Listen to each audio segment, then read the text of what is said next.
All right, so in this video, we're going to be talking about lines and points in 3D. So again, this is this first bit, and these first couple of videos, these are, at least for me, were the hardest parts of 3D calculus, because honestly, you know, the stuff that goes on in 3D calculus after the portion of after the orientation period really is really not that hard. It's pretty similar to what you've been doing in two-dimensional calculus, except you just add an extra component to it. And the whole add an extra component to it, you know, that might seem that might seem a little bit coy of me to say that, but you know, really it's nothing more than just adding an extra component to it. Some stuff is a little bit harder, some stuff is a little bit not that hard, but the math itself really in your first 3D calculus course is not going to be super challenging.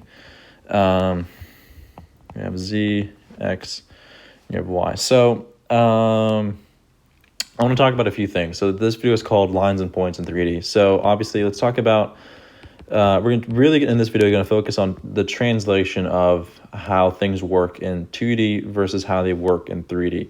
So the first thing is, let's start with a point. Let's get rid of this axis. It's a kind of instinctual to draw an axis. Usually, you know, whenever I do anything math related, I draw whatever axis I'm going to be working on, especially if it's 3D. Okay, but let's start with talking about points in 3D. Points. So in our two-dimensional graph, with our x and our y over here, if we draw a point, you know, what do we know about this point? Well, it's exactly that. It's a point. It's exactly at this specific spot. There exists something, you know, we have our coordinates for it. We have our x, our point x, y. Now, let's say we drew the exact same thing in 3D, right? So now let's say that we put a point x, y again in 3D. Oh, real quick, before we jump into any of this, actually, a quick aside. So in the last video, we really just talked about how you should think about stuff in 3D. We really didn't talk about that much about the mechanics of the 3D axis. We talked a little bit about octants, but we kind of cut it off there. So if you have our z, our x, and our y, quick thing that you should know is the way you talk about coordinates in 3D, you have your x, y, and then you throw a z on at the end of it, and this specifies a specific point in space. You have your x, y, z coordinates, and just like in the last, and you know, just like in 2D in the last video, we talked about octants. You know, you can have negatives for each of these points, and they'll be negative in their respective octants. Confused about octants or how to think about it in space, go refer to the previous video. I encourage that, and let me know what you think about it as well. But yeah, anyways, if we talk about if we took this point right here, specifically this point where we have an x coordinate specified and we have a y coordinate specified, and we decided to translate it into 3D, right? And let's actually change this to be x0 and y0. So just so we know they're specific numbers.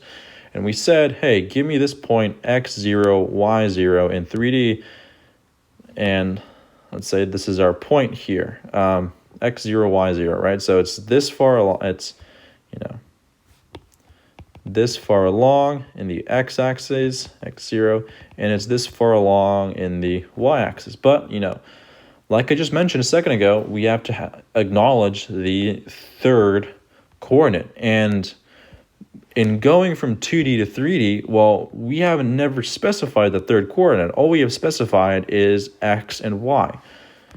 So when we're translating it into 3D and we're filling in our coordinate, we chuck in our x0 and our y0. Well, we haven't defined z, right?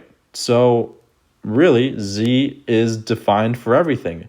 We just said that the only things we care about is that we want something that exists at an x0 and a y0. We don't really care what z is. We haven't specified z. Because we haven't specified z, z is now anything, right? It goes all the way up, and it goes all the way down, right? Minus z, positive z, right? This is kind of just like in 2D, right? Where if we said that, if we said what is a line in 2D, right? A line is, it's like y equals 3, right? We know that this is a line that goes all the way through 3. In this case, we're saying, z is equal to anything, really, right? We're saying z is equal to some x plus some y, and we're getting this big old line over here. So that's the first thing that's new is in 3 dimensions. When we talk about a point, points in 2D become lines in 3D.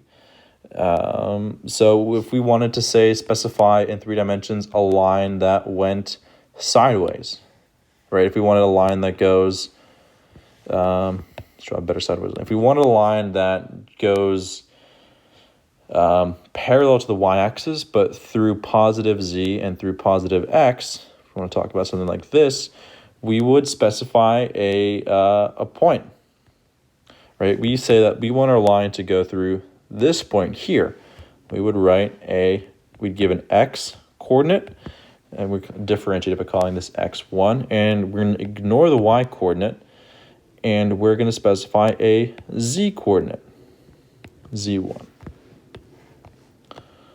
And what that says, again, is it goes this far along the x-axis, and it goes this far up the z-axis. And for the y, it could be any value, because we said we don't care what value y it is. So because y is not nailed down, it's all of the y values, because this point mathematically exists everywhere where we have a value x1 and where we have a value z1.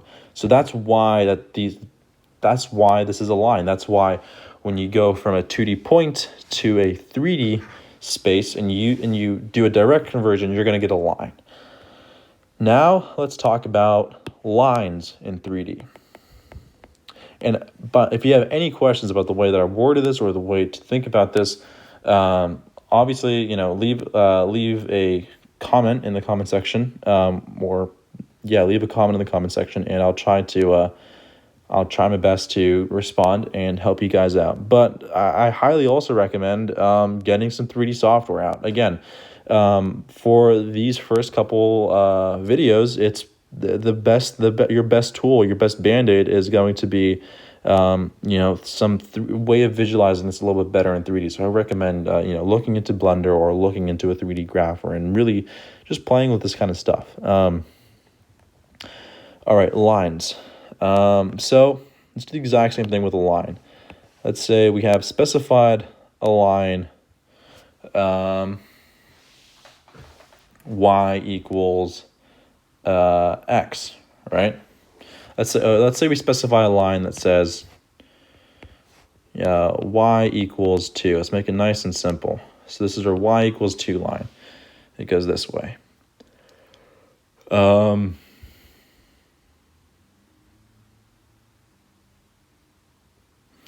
in 2D calculus, when we specified an axis value, like y equals 2, we would get a straight line. That's always going to hold true for 2 in this case, right? Well, what happens when we go to 3D and we specify an axis value? Say we say the exact same thing. Say in 3D we say y equals 3. Well, this is where it starts to get a little funky, and this is where it starts to get a little challenging to really think about and wrap your head around. Again, once you get over this hump, this learning curve, if you're finding this complicated, everything is going to be very, very simple going forward. This is the hardest part about this course, about 3D calculus in general.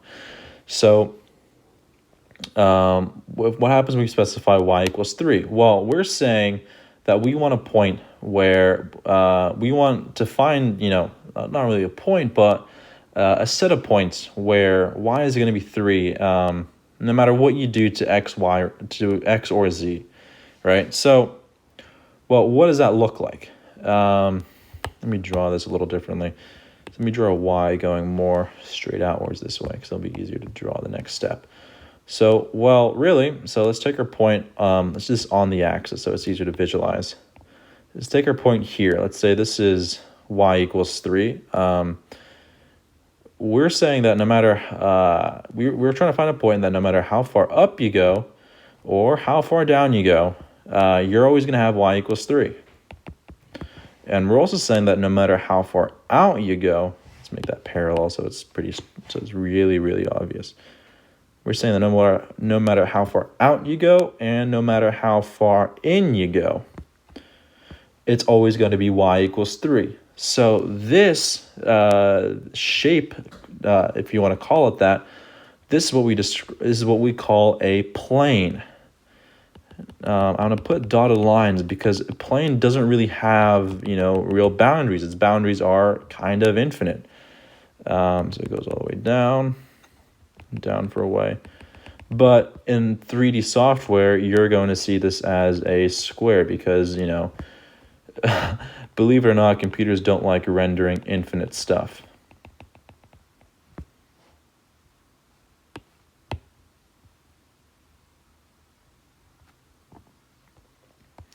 So we get this plane where everything on this plane is going to be equal to y equals 3.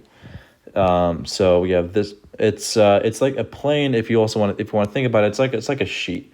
Again, 3D software is really great for visualizing this. These drawings really aren't ever going to do this justice. So that's lines in 3D. They go from y equals 2. They don't go from y equals 2 to y equals 3, but they go from, if you have a line in 3D, you're specifying, it's also the same kind of intuition, right? So in 2D, we're saying that at this point, we don't care what x is, we just care that y is going to be equal to 3. In 3D, all we do is we have another axis to this, and we're saying that we no longer care what x is. So this is our forwards and backwards. When we say we no longer care what x is, it's the same thing. We have our line, quote unquote, that's infinite. But then we also have another axis to this, right? We have our z-axis. So then we're also saying that we don't care what's in z. We just care that y equals 3. So those are planes.